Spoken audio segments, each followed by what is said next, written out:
नमस्कार दोस्तों, राधे राधे, जय श्री कृष्णा। अब तक हम लोग 24वां अध्याय का श्रवण कर चुके हैं। अब 25वां, 26वां और 27वां अध्याय का श्रवण करेंगे। वो इस प्रकार है। श्री कृष्ण जी ने कहा, हे प्रिय, नारद के वचन सुनकर राजा पृथु को बड़ा आश्चर्य हुआ। अनंतर उन्होंने नारद जी की पूजा कर उन्हें विदा किया। इसी कारण माघ, कार्तिक और एकादशी में 3 व्रत हमें अत्यंत प्रिय है। वनस्पतियों में तुलसी, महीनों में कार्तिक, तिथियों में एकादशी और क्षेत्रों में द्वारका धाम हमें बहुत प्रिय है। जितेंद्रिय होकर इनका सेवन करता हुआ प्राणी जितना मुझे प्रिय होता है उतना यज्ञादि करने से भी नहीं होता। जो प्राणी विधि विधान से इनकी सेवा करते हैं, मेरी अनुकंपा के कारण इनको पापों का कुछ भी फल नहीं होता।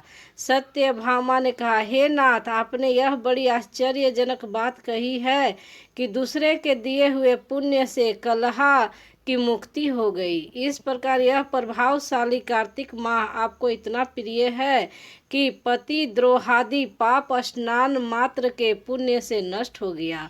दूसरों का किया पुण्य देने से प्राप्त होता है और बिना दिया हुआ पुण्य किसी मार्ग से मिलता है या नहीं। तब श्री कृष्ण ने कहा, बिना दिया हुआ तथा पाप जिस कर्म से मिलता है वह सुनो। सत्यादि युग में देश, ग्राम तथा कुलों का दिया हुआ पुण्य अथवा पाप मिलता था, किंतु कलयुग में एकमात्र कर्ता को ही पाप तथा पुण्य का फल अवश्य भोगना पड़ता है। बिना किसी के सत्सर्ग के स्वयं किए हुए कर्मों की ऐसी व्यवस्था कही गई है। सत्सर्ग करने से जैसा पाप पुण्य होता है उसकी व्यवस्था भी सुनो। पढ़ाना, यज्ञ कराना, एक साथ भोजन करने से पाप और पुण्य का आधा फल मिलता है। एक आसन पर बैठने तथा एक सवारी चढ़ने से, श्वास के आने जाने से पुण्य अथवा पाप का चौथा भाग प्राणी मात्र को प्राप्त होता है। स्पर्श करने, भोजन करने, दूसरे की स्तुति करने से पुण्य और पाप का छठा भाग मिलता है। दर्शन करने, सुनने तथा ध्यान करने से मनुष्य को पुण्य और पाप का 10वां अंश मिलता है। दूसरे की निंदा, पशुनता तथा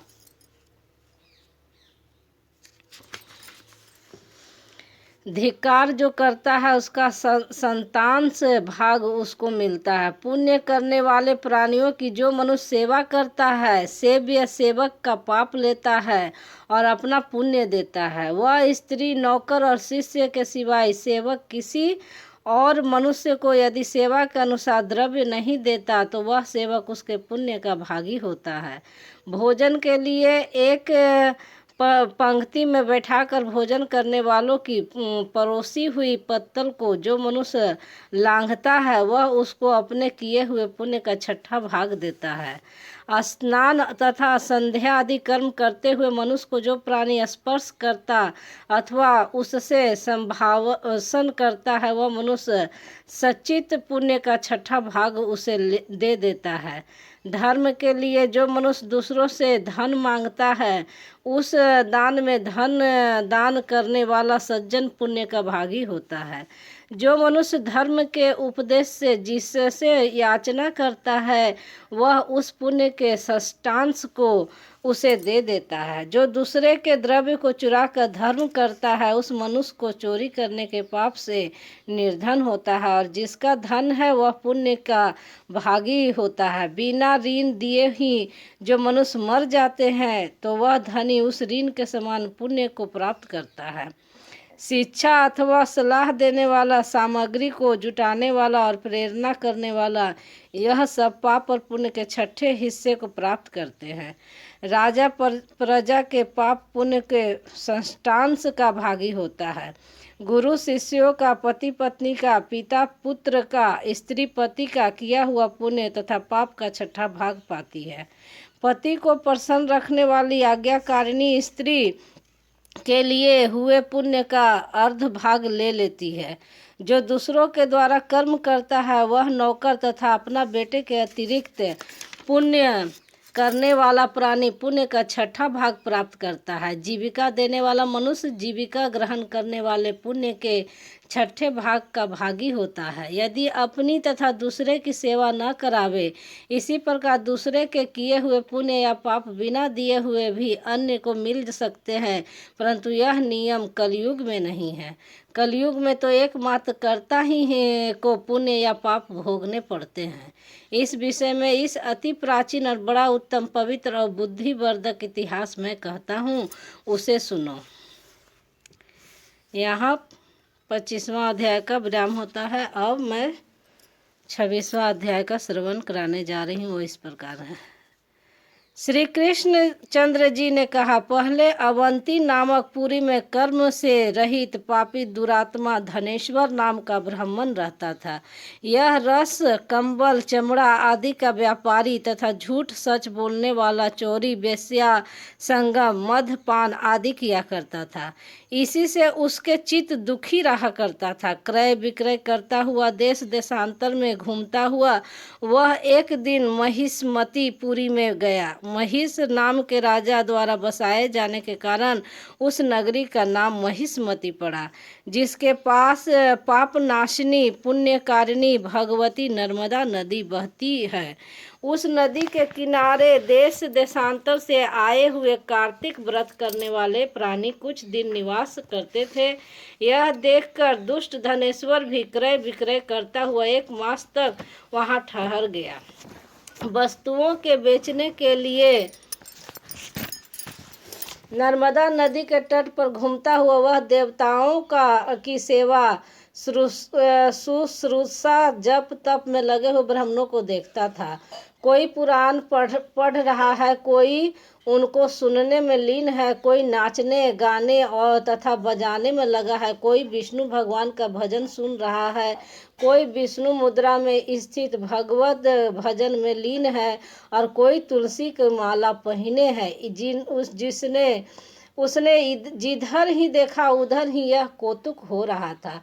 यों ही नित्य वहां घूमते हुए वैष्णवों का दर्शन, स्पर्श, वार्तालाप और विष्णु भगवान के नाम स्मरण के पुण्य को अर्जित करता हुआ 1 महीना तक वह इसी प्रकार रहकर कार्तिक व्रत की उद्यापन विधि तथा जागरण को देखता रहा। पूर्णिमा को कार्तिक व्रतियों द्वारा ब्राह्मण तथा गौ की पूजा, दक्षिणा दान और उनको भोजनादि कराना भी उसने देखा।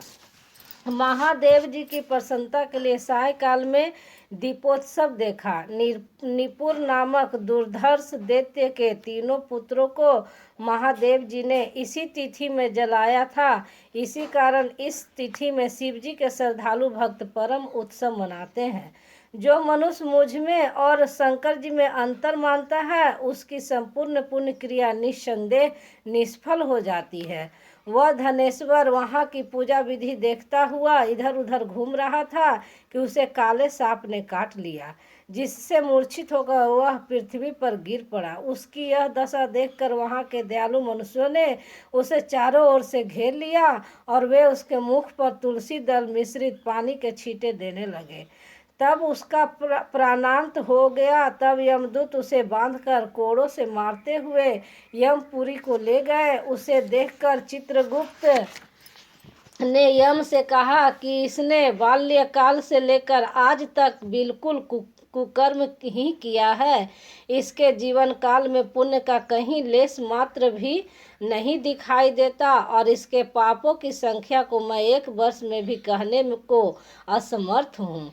यह साक्षात पाप मूर्ति ही दिखाई देता है। इसको 1 कल्प पर्यंत घोर नरक में रहना चाहिए। श्री कृष्ण जी ने कहा कि यह सुनकर यमराज ने अति क्रोधित होकर ब्रज के समान कठोर वचन और कालाग्नि की भांति अपना विकराल रूप दिखाते हुए अपने अनुचरों को आज्ञा दी। यम ने कहा, हे प्रेत सेनापतियों, इस दुष्ट पाप मूर्ति पर मुदगरों का प्रहार करते हुए इसे कुंभीपाक नरक में ढकेल दो। श्री कृष्ण जी ने कहा। यह सुनते ही प्रेत पति अपने मुदगर से सिर फोड़ते हुए ले गए और उबलते हुए तेल के कड़ाह के कुंभीपात में उसे गिराया। ज्यों ही धनेश्वर को कुंभीपात नरक में गिराया, त्यों ही भभकती हुई उसकी आंख सहसा स्थिर हो गई, जैसे प्रहलाद को अग्नि ज्वाला में गिराने से अग्नि ठंडी हो गई थी। इस विचित्र घटना को देखकर प्रेतपतियों ने विस्मित होकर यमराज से सारा वृतांत कह सुनाया। यमराज भी उस आश्चर्यमय वृतांत को सुनकर यह कहा है कहकर चकित हो गए और धनेश्वर को बुलाकर विचार करने लगे। उसी समय हंसते हुए नारद जी भी आ पहुँचे। यमराज ने उसका सत्कार और पूजा की। तब उस धनेश्वर ब्राह्मण को देखकर नारद जी ने कहा, हे अरुण नंदन यमराज, यह ब्राह्मण नरक भोगने के योग्य नहीं है, क्योंकि अकस्मात अंत समय में नरक यातना की नष्ट करने वाले कुछ सुकर्म इससे हो गया है। जो लोग पुण्यवान प्राणियों के दर्शन, उनसे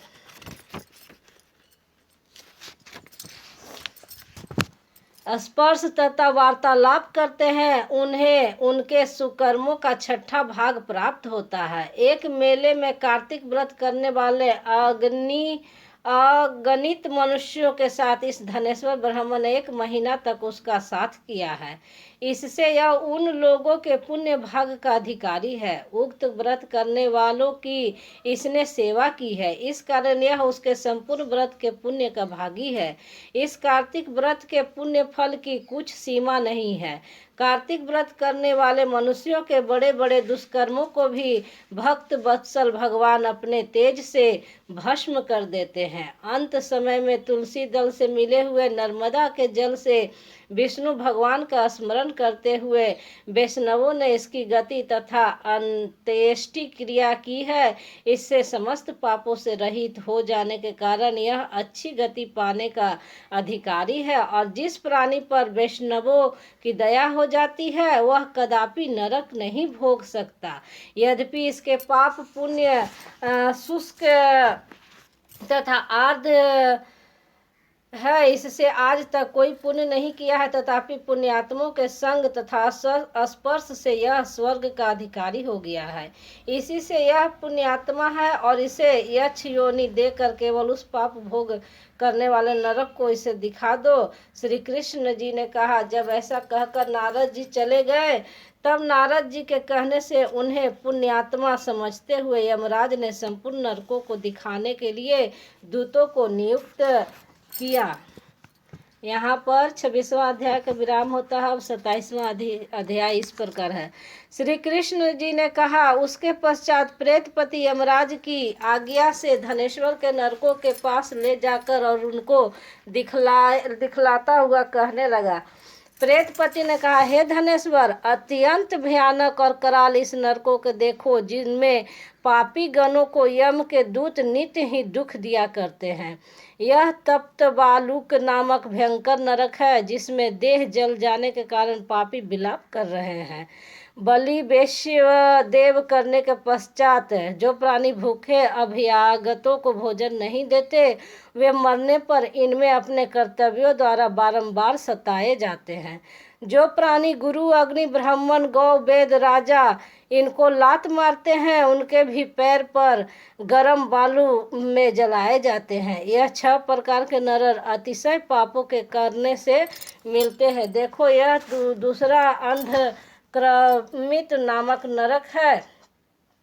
हे ब्राह्मण, देखो, सुई की नाई मुख वाले तमोत की नामक कोड़े इन पापियों को काटते हैं। ये भी श्वास, गीध आदि पंछियों के भेद से 6 प्रकार के हैं। इनमें दूसरों के चित्त को दुखित करने वाले पापी जन गिराए जाते हैं। यह उधर तीसरा क्रकच नामक भयानक नरक है। इसमें आरे से पापी लोग चीरे जाते हैं। यह भी असिपत्र वन आदि भेदों से 6 प्रकार के हैं। इसमें स्त्री तथा पुत्रादि को वियोग करा देने वाले पापी पकाए जाते हैं। अपने प्रियजनों से विछोह करने वाले प्राणी भी असिपत्र रूपी तलवार की धार से काटे जाते हैं। और कुछ भेड़ियों के डर से भाग जाते हैं। देखो, यह अर्गल नाम का महानायक चौथा नरक है। इसमें पापी लोग इधर उधर चिल्लाते हुए भाग रहे हैं। इधर अनेक प्रकार की फांसियों से यमदूत पापियों को बांधते हैं। ये भी बंध इत्यादि भेदों से 6 प्रकार के हैं। और भी देखो, यह सालमली नामक 5वां नरक है, जिसमें सेमर के लोग अंगारों की भांति कष्ट वाले कटे बड़े बड़े काटे हैं। ये भी यातना इत्यादि भेदों से 6 प्रकार के हैं। पर स्त्री, किसी से विरोध तथा पर द्रव्य को चोरी में लगे हुए पापी इसमें पकाए जाते हैं। देखो, यह उल्वन नामक 6ठा नरक है, जिसमें नीचे सिर का दुरात्मा पापी लोग पकाए जाते हैं और नीचे की ओर से रक्त पीप भरा हुआ रहता है। भक्ष्य के विचारहीन निंदा चुगली करने वाले प्राणियों को मारा जाता है, जिसकी भयानक पीड़ा से ये चिल्ला रहे हैं। दुर्गंधादि भेद से ये भी 6 प्रकार के हैं। और 7वां कुंभी पाक नरक है, जिसका दर्शन बहुत ही भयानक है। हे धनेश्वर, देखो, तेलादि द्रव्यों से ये भी 6 प्रकार के हैं। इनमें महापातकी लोगों की यम दूतगण पकाते हैं। इसमें हजारों वर्ष प्रयत्न यम यातना भोगनी पड़ती है।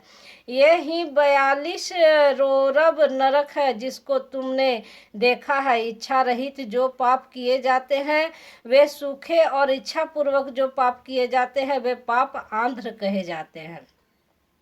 इस प्रकार शुष्क तथा आर्द्र भेदों से पाप 2 प्रकार के होते हैं। इनके अलावा और भी पृथक पृथक 84 प्रकार के पाप हैं। अप्रकीर्ण, पाडकते, मलिनीकरण, जाति भ्रंशकरण, उपपाप, अतिपाप, महापाप, ये 7 तरह के पातक है। जो जीव जैसा कर्म करता है वह इन 7 नरकों में अपने पाप कर्म से पकाया जाता है। तुम्हारा कार्तिक व्रत करने वाले लोगों के साथ बड़ा संसर्ग था। उसके पुण्य प्रभाव से तुम्हारी नरक यातना दूर हो गई। श्री कृष्ण जी ने कहा, इस प्रकार प्रेत पति धनेश्वर को सब भांति नरक दिखाकर उसे ले गया। यक्ष लोक में उसे ले जाकर वहां का राजा बना दिया। वहां धनेश्वर धन यक्ष नाम से विख्यात हुआ और कुबेर जी का सेवक बन गया, जिसके नाम से विश्वामित्र जी ने अयोध्यापुरी में एक तीर्थ बनाया है। और ऐसे महात्म्य वाला यह कार्तिक मास है और संसार में मुक्ति भुक्ति सब कुछ देने में समर्थ है। जो इस कार्तिक मास का व्रत करता है तथा करने वाले का दर्शन करता है उसे अवश्य मुक्ति मिलती है। यहाँ पर 27वां अध्याय का विराम होता है। नमस्कार, राधे राधे, जय श्री कृष्णा।